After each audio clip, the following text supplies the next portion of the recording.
Imagine if you could peek into the daily lives of millionaires and compare them with people who struggle financially. What would you see? Would there be obvious differences in how they think, how they act, and how they manage their time?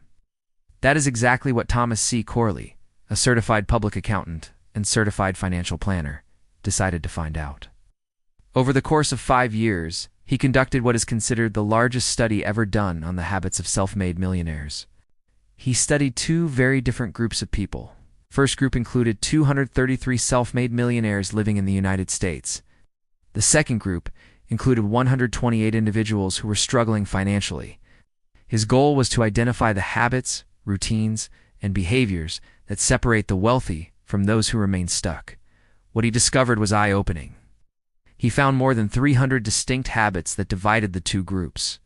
These findings were later published in his book called Rich Habits, and the lessons are incredibly valuable for anyone who wants to improve their financial life. Let's explore some of the most important insights from his research, explained in simple terms with examples you can relate to. First, let's talk about daily routines. According to Corley, more than 80% of the millionaires in his study had consistent morning routines. They used the first hours of the day for activities like exercise, reading, or setting goals. In contrast, most of the people struggling financially did not follow any structured routine.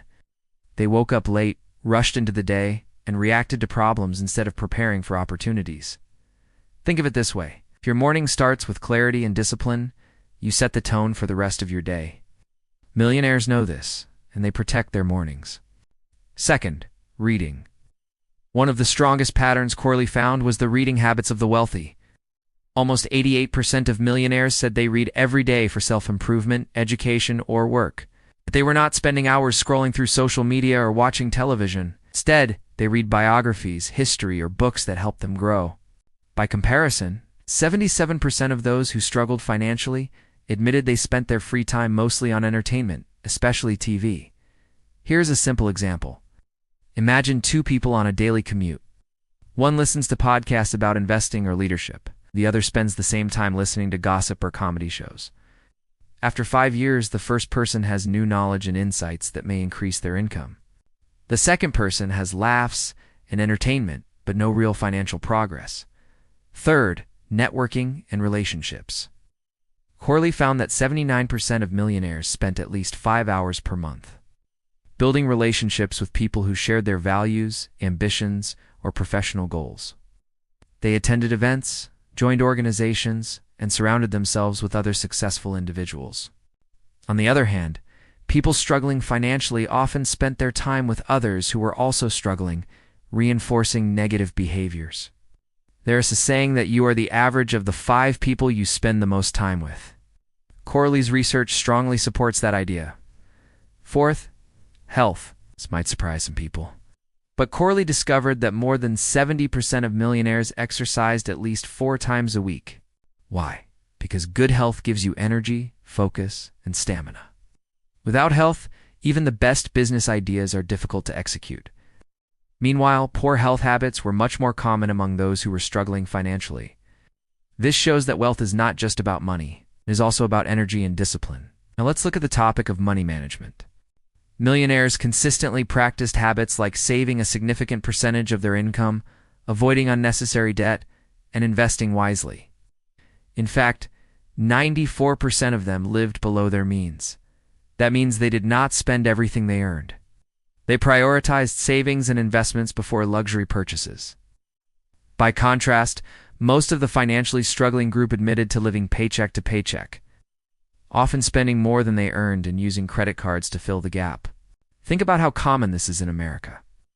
A person earns $50,000 per year and buys a brand new car with a large monthly payment. Another person with the same income buys a reliable used car, saves the difference, and invests.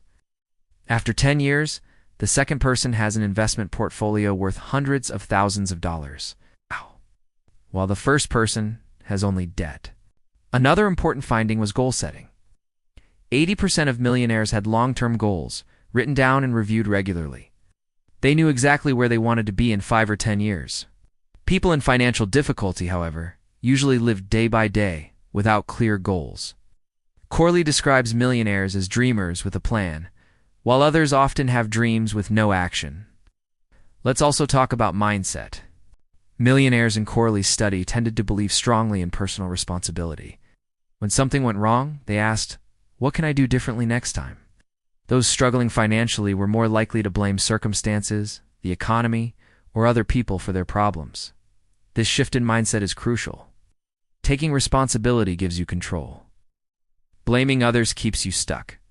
Corley also identified habits related to risk. Millionaires were not reckless gamblers.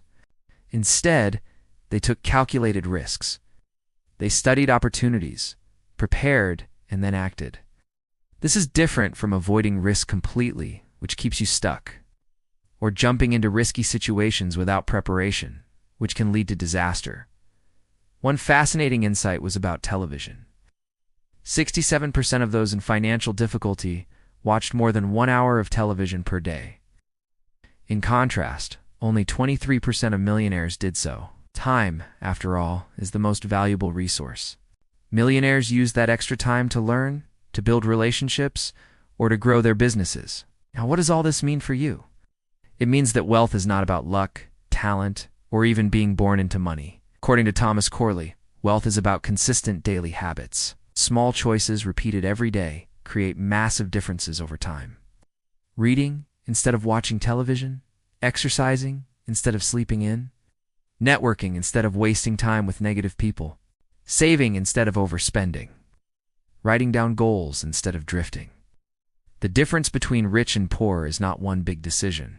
It is hundreds of small decisions repeated over years. That is why Corley's book is called Rich Habits. So if you want to change your financial future in America, you do not need to win the lottery or invent the next big app. You can start by changing your habits. Wake up earlier, read every day, take care of your health. Surround yourself with the right people. Save and invest consistently. Write down your goals. And most importantly, stay disciplined and patient. Thomas C. Corley's research shows that prosperity is not mysterious. It is practical. It is built step by step, habit by habit, choice by choice. Your daily habits are either moving you toward wealth or keeping you in struggle. The question is, which path are you choosing today?